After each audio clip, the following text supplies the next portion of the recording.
Some bad news if you have these specific UWM Eclipse glasses.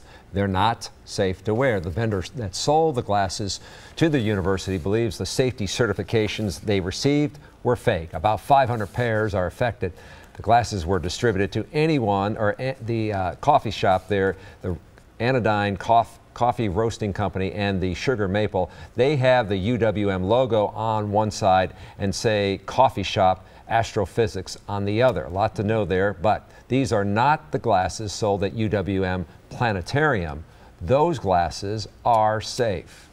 Let's talk about the weather right now. The sun wasn't out much today. Oh, but when it was beautiful. Now let's take a look. Look at these clouds moving through downtown past the Northwestern Mutual Tower earlier.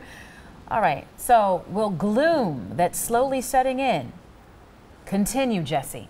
I know that it's bright in some areas, and there's a rainbow.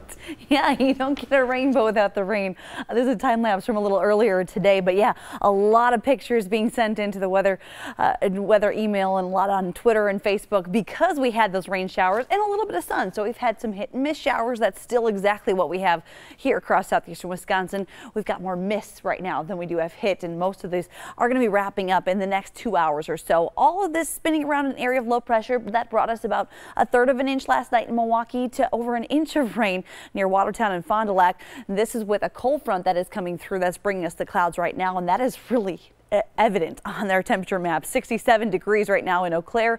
We're at 77 here in Milwaukee. We are going to be watching the temperatures fall along with the humidity as we go throughout the rest of the evening, so some improvement there. I'll tell you how strong these winds are going to be, though, coming up in a few minutes. All right, to stay up to date on the forecast wherever you might be sure to download the Today's TMJ4 app or head to TMJ4.com. A police chase that started in the 3rd Ward ends with a crash near 36th and Center. Police say that the car was wanted for shots fired. A squad car was also hit, but no one was hurt. 4 suspects were later arrested. A man charged with murdering his sister by setting her on fire will go to trial. Court documents show that Nasid Hibbler walked from his home and Palmer on Concordia, then told police that he just set his sister on fire.